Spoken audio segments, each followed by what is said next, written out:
আসসালামু আলাইকুম। কাইসার জব প্রিপারেশনে তোমাদের সবাইকে স্বাগতম। PDB, Titas, petro Bangla, PTC সহ অনেকগুলো পরীক্ষার রিসেন্ট রেজাল্ট হয়। রেজাল্টগুলোকে যারা সাকসেসফুল হয়েছে তো আলহামদুলিল্লাহ, যারা ব্যর্থ হয়েছে তোমাদের কাছে মনে হইতে পারে যে আমার দ্বারা আর সম্ভব নয়। কিন্তু মনে রাখবা, প্রত্যেকটা মানুষই যারা সাকসেসফুল হয়েছে তার পিছনে অনেকগুলো ব্যর্থতা থাকে। সেই হিসাবে যদি জিজ্ঞেস করা হয় ব্যর্থতা তোমার জন্য কি, বন্ধু নাকি শত্রু, মনে রাখবা ব্যর্থতা হচ্ছে তোমার কাছে বন্ধুর মতো। অর্থাৎ তুমি যদি ব্যর্থতা থেকে শিখতে পারো, এখান থেকে তুমি শক্তিশালী হয়ে তুমি ওভারকাম করতে পারবা। অর্থাৎ এই ব্যর্থতা থেকে তোমার ওভারকাম করার পিছনে কি কি স্ট্র্যাটেজি ফলো করতে হবে, বা কি কি প্রবলেমের কারণে তুমি ব্যর্থ হচ্ছ, বা কি কি কারণ আছে, এই কারণগুলো তোমার খুঁজে বের করতে হবে। ফার্স্ট হচ্ছে কারণ হইতে পারে যে তোমার ভাগ্য সহায় হয় নাই। 2 নম্বর কারণ হইতে পারে তোমার পড়ার যে কৌশল, ওই পড়ার কৌশল বা স্ট্র্যাটেজিগত তোমার ভুল। 3 নম্বর কারণ হইতে পারে পরীক্ষার হলে তুমি ঘাবড়িয়ে যাচ্ছ, যেভাবে টাইম ম্যানেজমেন্ট করার কথা ছিল ওইভাবে তুমি টাইম ম্যানেজমেন্ট করতে পারতেছো না। তার মানে এই যে কারণগুলো, তোমার যদি ভাগ্য যদি সহায় না হয়, সেক্ষেত্রে এইটার পিছনে তোমার কোনো হাত নাই, এইটা তুমি পরিবর্তন করতে পারবা না। কিন্তু তোমার যে পড়ার যে কৌশল, স্ট্র্যাটেজিগত যে কৌশল, এই জিনিসগুলো তুমি খুব ভালোভাবে ওভারকাম করতে পারবা পরিশ্রমের মাধ্যমে।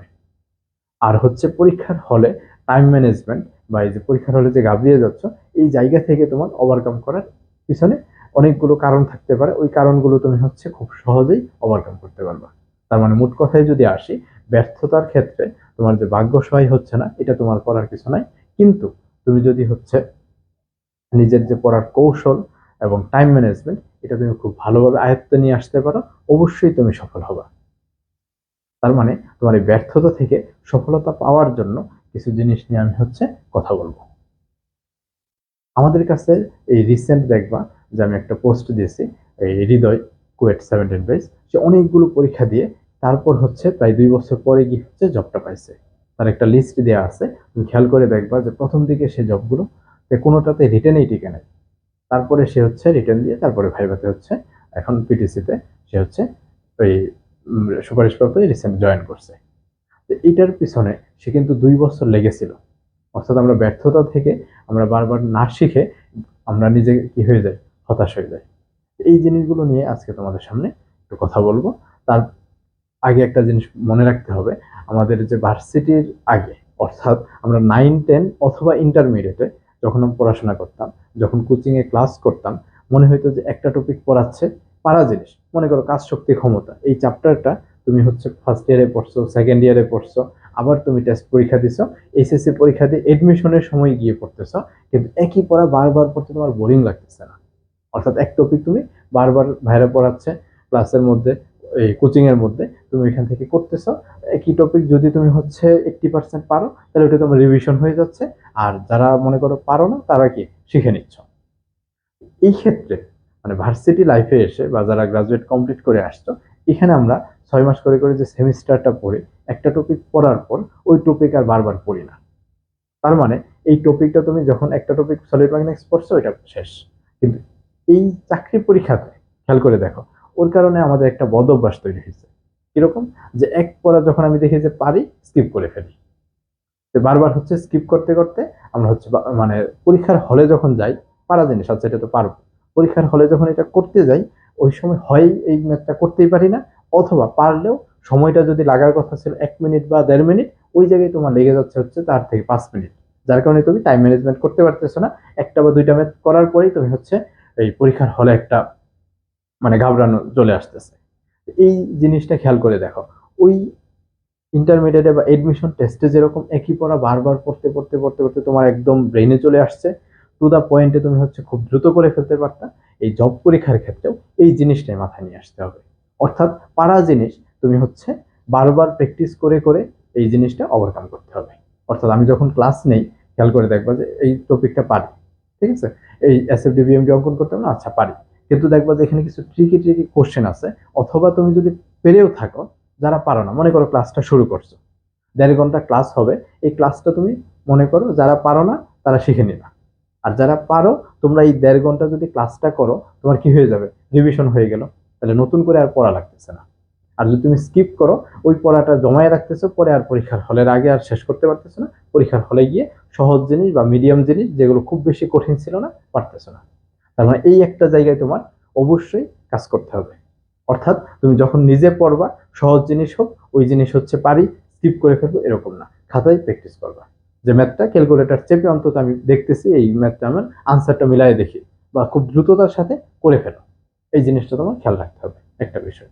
ঠিক আছে, তার মানে তোমার খেয়াল করে দেখো, এই যদি টোটাল সিলেবাসটাকে আমি ভাগ করি, এই মেকানিক্যাল তারপরে হচ্ছে নন ডিপার্টমেন্টাল, মেকানিক্যালে মনে করো 10টা টপিকে ভাগ করলাম, তাহলে সিলেবাসটা তো আমার ফিক্সড, সিলেবাসটা কিন্তু ফিক্সড, এর বাড়তি কোনো কিছু নাই।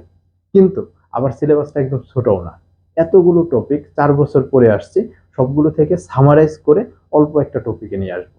তাহলে এই স্ট্র্যাটেজি বা কি কি পড়তে হবে, এটা আমি এই লাইনে অনেকদিন যাবত ছিলাম। আমি যখন নিজে প্রিপারেশন নিছি, আমার কাছে বারবার মনে হতো কেউ যদি একটু গুছানো এরকম কোনো প্রিপারেশন বা প্ল্যাটফর্ম থাকতো, আমি অবশ্যই এখানে ভর্তি হয়ে বারবার পরীক্ষা দিয়ে আমার হচ্ছে যে প্রবলেমগুলো আছে ওভারকাম করতাম। কিন্তু যখনই আমি এই জিনিসটা পাই নাই, আমি যখন অনেক কষ্ট করে নিজে পরিশ্রম করে যখন জব পাই, এরপরে আমি এটা নিয়ে কাজ করা শুরু করি। এবং ওই কারণেই আমি রিসেন্ট হচ্ছে যে মডেল টেস্ট নিয়েছি, এখান থেকে হুবহু কোশ্চেন, মানে এরকম না যে আমি হচ্ছে নিজে বানাইছি, বিভিন্ন বই থেকেই দিছি, কিন্তু আমি অ্যানালাইসিস করে দেখছি যে এই কোশ্চেনগুলো আসতে পারে, এবং ওই কোশ্চেনগুলো হুবহু পরীক্ষাতে আসছে। ঠিক আছে, তার মানে আমি যে অ্যানালাইসিসগুলো করে যে পরীক্ষাগুলো নিচ্ছে, ক্লাসগুলো নিচ্ছে, এগুলো যদি হচ্ছে কেউ রেগুলার অ্যাটেন্ড করতে পারে, তাহলে আশা করি তার আর প্রবলেম থাকার কথা না। আর আরেকটা বিষয়, এই যে আমি শুধু পরীক্ষা নিব বা আমার এখানে ক্লাস করা, বিষয়টা এরকম না, নিজেও যদি প্রিপারেশন নেই, এক্ষেত্রে এই পার্টগুলো অবশ্যই খেয়াল রাখতে হবে। ঠিক আছে, তারপরে আমি একটু বলে নিই যে ভর্তির ক্ষেত্রে ওই বর্তমানে নতুন একটা base, adventure base 3.1, assistant engineer এবং সাব অ্যাসিস্ট্যান্ট ইঞ্জিনিয়ারদের জন্য, দুইটার জন্য শুরু করছি। এই ক্লাসটা, ওরিয়েন্টেশন ক্লাসটা হবে 20 তারিখ। ঠিক আছে, আর এটার জন্য প্রথম 50 জনের জন্য একটা অফার আছে, অর্থাৎ অ্যাসিস্ট্যান্ট ইঞ্জিনিয়ারদের জন্য 2999 টাকা পে করলেই হবে, আর সাব অ্যাসিস্ট্যান্ট ইঞ্জিনিয়ারদের জন্য 1499 টাকা পে করলেই হবে। ঠিক আছে, তা সেন্ড মানি করবে বিকাশ, নগদ, রকেট এই নাম্বারে। আর যে কোনো ইনকোয়ারির জন্য আমার যে পেজ আছে কাইসার জব প্রিপারেশন, এই পেজে হচ্ছে নক দিবা। ঠিক আছে, ওকে। তাহলে আমি হচ্ছে ফার্স্ট এখন একটু কথা বলবো এই সিলেবাসটা কিভাবে গোছানো যায় তা নিয়ে। আচ্ছা, ভিডিওটা খুব বেশি লেন্দি করবো না, 7 মিনিট হয়ে গেছে। চেষ্টা, টার্গেট ছিল হচ্ছে 10 মিনিটের মধ্যে শেষ করব। আচ্ছা, তাহলে আমি একটু এখানে চলে আসি, যে খেয়াল করে দেখো ফার্স্টে কি বলছে, যে একটা হচ্ছে তোমার ডিপার্টমেন্টাল পার্ট। তাহলে মেকানিক্যালের যে 10টা টপিক আমি ভাগ করছি, অনেকে অনেকগুলো চ্যাপ্টার করতে পারো, ঘুরে ফিরে 10টা টপিকের মধ্যেই থাকবে। তাহলে এই যে 10টা টপিকে তুমি ভাগ করছো, এই 10টা টপিক থেকেই কি কি পড়তে হবে তা আগে সিলেক্ট করো, 1 নাম্বার। আর 2 নাম্বার হচ্ছে নন ডিপার্টমেন্টাল পার্টের জন্য কি কি পড়তে হবে তা সিলেক্ট করো। ঠিক আছে,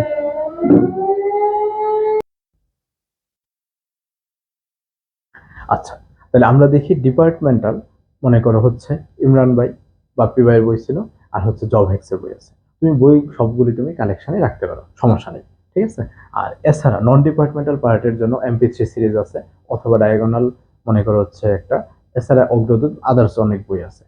এখান থেকে বাজার থেকে তুমি তোমার মতো করে একটু কথা বলে, আমি সবগুলো বই মোটামুটি ভালো, আমি নিজে MP3 সিরিজটা পড়ছিলাম, তোমরা যদি অন্য বই পড়তে চাও পড়তে পারো, কোনো সমস্যা নেই। ঠিক আছে, তাহলে এই বইগুলো কালেকশন করে তোমার ফার্স্টে সিলেক্ট করতে হবে যে আমি বই থেকে কতটুকু পড়বো, কোন বইটা পড়বো। মনে করো তুমি হচ্ছে বাংলাদেশ বইটা পড়তেছো, এমপি থ্রি থেকে একটু পড়লা, আরেকটা মুহিজ থেকে পড়লা, আরেকটা যে মেহের থেকে পড়লা, মানে বিভিন্ন জায়গা থেকে পড়তেছো, আলাদা থেকে পড়তেছো, ফেসবুক থেকে বিভিন্ন ধরনের সাম্প্রতিক দেখতেছো, একটা অবস্থালো প্রিপারেশন, এটা নেওয়া যাবে না। এভাবে থাকলে আলটিমেটলি তথ্য মাথায় থাকে না, মনেও থাকে না। তাহলে তোমার ফার্স্টে সিলেক্ট করতে হবে কোন কোন বই তুমি পড়বা, এটা একটা লিস্ট করে ফেলো। এই জিনিসগুলো নিয়ে আমার হচ্ছে আলাদাভাবে 2টা ভিডিও আছে, নন ডিপার্টমেন্টাল ডিটেলস গাইডলাইন্স, এইখানে এই যে কথাগুলো বলতেছি পেয়ে যাবা। আর how to prepare for mechanical job exam departmental আর non departmental for BUET pattern, এই জিনিসটাও তুমি হচ্ছে আরেকটা ভিডিও, কাইসার জব প্রিপারেশন ইউটিউবে যাবা, গিয়ে সার্চ দেবে, এই 2টা ভিডিও অবশ্যই তোমরা দেখে নিবা। এই ভিডিওর পাশাপাশি এই 2টা ভিডিও যদি দেখো, মোটামুটি সিলেবাসটা কি পড়তে হবে তোমার সুন্দরভাবে গোছানো হয়ে যাবে ইনশাআল্লাহ। তার মানে খেয়াল করে দেখো কি কি বই পড়বা, এটা সিলেক্ট করবা। আরেকটা বিষয়, ফার্স্টেই বলতেছি সিলেবাসটা অনেক বড়, কিন্তু এখান থেকে তোমার একটা সামারাইজ করে নিয়ে আসতে হবে, এই বইগুলো পড়বো, বইগুলো সিলেক্ট করছো। এখন দেখো, তুমি যখন পড়তে যাবা, সিলেবাসটা তো মনে করো নন ডিপার্টমেন্টাল আছে, ডিপার্টমেন্টাল আছে। এখন যদি একদম টু দা পয়েন্টে ধরে ধরে পড়তে যাও অনেক সময় লাগবে। তার মানে তোমার সামগ্রিকভাবে টেনে একবার সিলেবাসটা শেষ করতে হবে খুব দ্রুততার সাথে। ঠিক আছে, খুব দ্রুততার সাথে সিলেবাসটা তোমাদের একবার শেষ করতে হবে। এই স্ট্র্যাটেজিটা ফলো করতে হবে। ঠিক আছে, এই জন্য আমার যে এই বেসটা চলবে, বেসটা একটা বেস শেষ করতে মোটামুটি 3 থেকে 4 মাস সময় লাগে টোটালটা সুন্দরভাবে গোছায় শেষ করতে। আবার মাঝে মধ্যে একটু বেশি সময় লাগে মডেল টেস্ট সহ, তারপরে আবার আমি রিভিশন দিব। তো পাশাপাশি আমি যে কাজটা করি, আমার বেসে প্রিভিয়াস যে বেসটা আমি চালাইছিলাম 1.0, ওই বেসের আর হচ্ছে সাবস্টেন ইঞ্জিনিয়ারদের জন্য 2.0, ওই বেসটার আমি অ্যাক্সেস দিয়ে দিই। এতে সুবিধাটা কি খেয়াল করে দেখো, যারা আসলেই পড়াশোনা করতে যাচ্ছ, আসলেই জব পাইতে যাচ্ছ, তারা এর মধ্যে আমার যে লাইভ রুটিন এটার সাথে তো অগ্রসর হবেই। পাশাপাশি তুমি হচ্ছে ওই যে আগের যে ক্লাসগুলো আছে থরলি একবার শেষ করে ফেলবা, সবগুলো ভিডিও টপিক অনুযায়ী ধরে ধরে ধরে ধরে শেষ করে ফেলবা। ঠিক আছে, ওইটা ওইখানে সব গোছানো দেওয়া আছে। তাহলে তুমি শেষ করে ফেললা, তাহলে সিলেবাসটা সম্বন্ধে একবার খুব ভালো একটা আইডিয়া হয়ে যাবে। আর 3 নাম্বার যেটা, বিগত বছরের প্রশ্ন ভালোভাবে সমাধান করতে হবে। বিগত বছরের প্রশ্ন তোমার মানে 70% নিশ্চিত কমন পড়বে। ঠিক আছে, কিছু কিছু পরীক্ষাতে একটু এদিক সেদিক হইতে পারে, কিন্তু বেশিরভাগ জায়গাতেই প্রিভিয়াস ইয়ারের কোশ্চেন থেকেই বেশিরভাগ আসে। আর এখান থেকে একটু ঘষা মাজা করে চেঞ্জ করে দেয়। তার মানে কি, প্রিভিয়াস ইয়ারের প্রশ্ন তোমার বারবার বারবার সমাধান করতে হবে, প্রচুর পরিমাণে প্র্যাকটিস করতে হবে, পরিশ্রম করতে হবে। ঠিক আছে, তার মানে বইগুলো ফার্স্টে সিলেক্ট করে ফেলবা। 2 নাম্বার হচ্ছে সামগ্রিকভাবে টেনে একবার সিলেবাসটা শেষ করবা। ঠিক আছে, আর 3 নাম্বার বিগত সালের যে প্রশ্নগুলো আছে, মানে সিলেবাসটা একবার শেষ করা মানে কি টপিক অনুযায়ী শেষ করবা। আর বিগত সালের প্রশ্নগুলো যে সমাধান করবে এটা একসাথে করে থাকে, মনে করো এই রিসেন্ট যে পরীক্ষা হয়েছে পেট্রো বাংলা কোশ্চেন বা তিতাসের কোশ্চেন সলভ করতেছো, বা এপিএসসি এর কোশ্চেন সলভ করতেছো, তাহলে এপিএসসি এর কোশ্চেন সবগুলো মানে একসাথে সবগুলো টপিক মিলাই যে কোশ্চেনটা আছে নন ডিপার্টমেন্টাল সব পুরাটা তুমি সলভ করবা। এটা হচ্ছে বিগত সালের প্রশ্ন। আর এটা হচ্ছে টপিক অনুযায়ী সিলেবাসটা একবার শেষ করবা। আর সহজ টপিক হলেও যদি এটা স্কিপ করবা না, খাতায় প্র্যাকটিস করবা। সহজ টপিক হলেও বারবার প্র্যাকটিস করবা। ঠিক আছে, আমি যখন ক্লাসে করাবো, যখন ক্লাস করবা, সহজ টপিক হলো আচ্ছা এটা তো পারি, চুপচাপ বসে থাকলে এরকম না, খাতায় প্র্যাকটিস করবা। আমি একটা ম্যাথ করাচ্ছি, সহজ হলেও পুরাটা মনোযোগ দিয়ে একবার শুনে ফেলবা, যাতে তখনই তোমার রিভিশনটা হয়ে যায়। আচ্ছা, আরেকটা বিষয়, এই যে তুমি ফার্স্টে বই সিলেক্ট করলা, বই থেকে তুমি হচ্ছে কি সামগ্রিক সিলেবাসটা একবার থরলি পড়বা। পড়ার পর তোমার তো খুব ভালো একটা আইডিয়া হলো। এখন দেখবা যে বিগত সালের প্রশ্ন সমাধান করতে গিয়ে কোন কোন টপিকগুলো ওই টপিকের ভিতরের টপিক কিরকম, মনে করে একটু উদাহরণ দিই, যে সলিড মেকানিক্স, সলিড মেকানিক্স এর ভিতর থেকে কি কি আসে দেখবা, যে এসএফডি বিএমডি ডায়াগ্রাম আসে, ইলাস্টিক কার্ভ আসে, এগুলো বারবার আসতেছে। নর্মাল স্ট্রেস, তারপরে শেয়ার স্ট্রেস প্রচুর আসতেছে, বেন্ডিং স্ট্রেস আসতেছে। কিন্তু এর ভিতরে ইনার্শিয়া থেকে অনেক কিছু বের করা যায়, বিয়ারিং স্ট্রেস, টিয়ারিং স্ট্রেস, তারপরে টর্শনাল স্ট্রেসের ভিতরে অনেকগুলো আছে। ওই টপিকগুলো খুব বেশি আসে না, কিন্তু টপিক যখন পড়তে যাচ্ছে এগুলো মাঝে মধ্যে আসছে, ওইটা তো তুমি কাভার দিছো। কিন্তু যখনই তুমি হচ্ছে এই রিভিশন দিবা, ইম্পর্টেন্ট টপিক অর্থাৎ এসএফডি বিএমডি যত বেসিক আছে সব ক্লিয়ার করে ফেলবা। বিয়ারিং স্ট্রেস, টিয়ারিং স্ট্রেস এগুলো তো বেশি আসে না, একবার তুমি সূত্রটা লিখে রাখতে পারো, কিন্তু এগুলো নিয়ে এত পেনিকড হয় না। অর্থাৎ সহজ যে, সহজ না মানে যে টপিকগুলো ইম্পর্টেন্ট বারবার আসতেছে, ওই যে সিলেক্ট করলা তুমি, এই সিলেক্ট টপিকগুলোর সূত্রগুলো খাতায় নোট ডাউন করবা, ইম্পর্টেন্ট গুলো। তারপরে এই মধ্যে ভিতরে যে পার্টগুলো বলতেছি, অর্থাৎ বারবার যে জিনিসগুলো থেকে আসে, SFD BMD, normal stress, share stress, মোট সার্কেলের একদম সেন্টার আর রেডিয়াস বের করার যে প্রিন্সিপাল স্ট্রেসটা, এটা আসে। তাহলে এই টপিকগুলো বারবার পড়বা। এর ভিতরে তো অনেকগুলো আছে। ঠিক আছে, প্রেসার ভেসেল থেকে শুধুমাত্র 2টা সূত্র আসে, এর ভিতরে দেখবো প্রেসার ভেসেল আরো অনেক বেসিক আছে, ওইগুলো এত পড়ার দরকার নেই। তাহলে একবার থরলি শেষ করতে পারো, কিন্তু ওইগুলো নিয়ে এত পেনিকড হবে না, সহজ জিনিসটা গোছায় শেষ করো। তাহলে তোমার এই টপিকটা রিভিশন দিবা। আর লাস্টে যেটা ইম্পর্টেন্ট সেটা হচ্ছে সেলফ কনফিডেন্সটা থাকতে হবে। পড়াটাকে মনোযোগ সহকারে, আগ্রহ সহকারে, মানে আনন্দ সহকারে করতে হবে। ঠিক আছে, এবং অবশ্যই একটা বিষয়, যে মেকানিক্যালে এতজন 1000 2000 পরীক্ষা দিচ্ছ, কিন্তু সিট তো এত বেশি থাকে না, মাত্র অল্প কয়েকটা সিট থাকে। তাহলে তোমার অবশ্যই ধৈর্য ধরে পরিশ্রম করে পরীক্ষাতে অংশগ্রহণ করবা। যদি হয়তো আলহামদুলিল্লাহ, না হলেও ধৈর্য ধরে পরের পরীক্ষার জন্য প্রিপারেশন নিবা। এর মধ্যে তোমার 1 বছর মধ্যেই ইনশাল্লাহ জব পেয়ে যাবা, যেভাবে বলছে এইভাবে যদি ফলো করো। তাহলে তুমি ফার্স্টে দেখো, ধরলে যদি একবার সিলেবাসটা শেষ করো, আর এইভাবে মোটামুটি কাভার হয়ে গেল। আর ইম্পর্টেন্ট টপিকগুলো অর্থাৎ যেগুলো বারবার আসতেছে, এটা যদি খাতায় নোট ডাউন করে ফেলো, তার মানে দেখবো 80% 90% পরীক্ষা হলে একদম কমন পেয়ে গেছো। আর এর ভিতরেও যেগুলো মানে একটু আনইম্পর্টেন্ট, একটু কঠিন আছে, এগুলো মাঝে মধ্যে আসছে, ওই টপিকগুলো তোমার ভালোভাবে করতে হবে। ঠিক আছে, তাহলে এইভাবে করে, জি। তাহলে ওই টপিকগুলো তোমার খুব ভালোভাবে শেষ করবে। তার মানে আমি যে জিনিসটা এই পার্টটাতে একটু সমস্যা হতে পারে, বাকিটুকু বুঝে ফেলছো। এখানে হচ্ছে ইম্পর্টেন্ট টপিক ঘুরে ফিরে দেখবে এইগুলোই বারবার আসে। তো সহজ জিনিস যাতে কোনোভাবেই ভুল না হয়, এটা যদি নোট ডাউন করে ফেলতে পারো, ইম্পর্টেন্ট টপিকগুলো আগে হচ্ছে খাতার মধ্যে নোট ডাউন করে ফেলবে। এর ভিতরে মনে করো হচ্ছে এসএফডি বিএমডি নোট করছো, এর ভিতরের অনেকগুলো পার্ট আছে, অথবা মনে করো হচ্ছে বিয়ারিং স্টেজ, টিয়ারিং স্টেজ গুলো পরে পড়লা, মানে একবার থরলি শেষ করলা, আনইম্পর্টেন্ট টপিকগুলো রেখে দিলে ওইটা তুমি ধীরে ধীরে সময়ের সাথে সাথে পড়ে যাবে। তার মানে তুমি দেখবা যে পরীক্ষা এর মধ্যে জব হয়ে যাবে, আর না হলে ধীরে ধীরে দেখবা যে আনইম্পর্টেন্ট টপিক যেগুলো একটু কঠিন টপিক ধীরে ধীরে কভার হয়ে যাবে, এবং 6 মাসের মধ্যে সুন্দর একটা প্রিপারেশন হবে। এর মধ্যে 1 বছর লেগে থাকলেই জব হয়ে যাবে। এরপরেও যাদের জব হচ্ছে না, 2 বছর 3 বছর 4 বছর 5 বছর লেগে যাচ্ছে, মনে রাখবা তোমার অবশ্যই স্ট্র্যাটেজিগত কোনো ভুল হচ্ছে। তুমি হয়তোবা এরকম করতে পারো যে সহজ জিনিস বারবার স্কিপ করতেছো, কঠিন জিনিস নিয়ে পড়ে আসো। একটা পরীক্ষাতে আসছে এপিএসসির এই কোশ্চেনটা আসছে, এটা আমি পারিনি, এত কঠিন কোশ্চেন আসছে, এটা কোন বই থেকে আসছে, এই বই থেকে আসছে, মানে এইগুলো নিয়ে অনেক বেশি পেনিকড হচ্ছে। এর মাঝখানে দেখো যে ওই পরীক্ষার আরেকবার আসলো, পরীক্ষাতে দেখবো যে ওই কোশ্চেন সহজ করছে, ওই কোশ্চেনটা তোমার না পড়লেও হয়তো সহজের মধ্যে তুমি সহজ দুইটা ভুল করে এসে পড়ছো। তার মানে ওই ওই তখন এসে আফসোস করবা যে আমি শুধু শুধু ওইটা নিয়ে পেনিক হয়েছি। তার মানে আমার কথা হচ্ছে আনইম্পর্টেন্ট টপিক যেগুলো আসতেছে, চেঞ্জ করে করে আসতেছে, এগুলোকে বাদ দিবা এরকম না, কিন্তু সহজ যে টপিকগুলো, অর্থাৎ 70% যে তোমার কমন পড়তেছে, এই টপিকগুলো গুছায়া যদি সুন্দর করে শেষ করে যাও, পাশাপাশি তুমি যদি একটু একটু করে করে করে এই রিসেন্ট কোশ্চেনগুলো কাভার দিয়ে ফেলতে পারো, তাহলে তোমার জব ইনশাল্লাহ নিশ্চিত। ঠিক আছে, তখন দেখবা যে তোমার সব সুন্দরভাবে কাভার হবে। মনে করো একটা কঠিন টপিক আসছে, ওই মেশিন ডিজাইন থেকে আসছে, তাহলে ওই টপিকটা তুমি খালি শিখে নাও, ওই টপিক থেকে 1-2টা ম্যাথ একটু প্র্যাকটিস করে নাও, এটা নিয়ে খুব বেশি প্যানিক হয় না। এখন তুমি এই মেশিন ডিজাইন থেকে আসছে, তাহলে মেশিন ডিজাইনের বই, হিবলারের যে বইটা আছে, তারপরে আরো কয়েকটা বই আছে, ওইগুলো শিগগির বই আছে, ওইগুলো সব পড়ে ফেলতে হবে, একটা প্যানিক হয়ে যাচ্ছ, মানে এক্সট্রা অনেক পড়ার, মানে সহজ পড়াটাকে তুমি অনেক বেশি কঠিন করে ফেলতেছো। এই কারণে দেখবা 3-4 বছর লেগে থেকেও জব হচ্ছে না।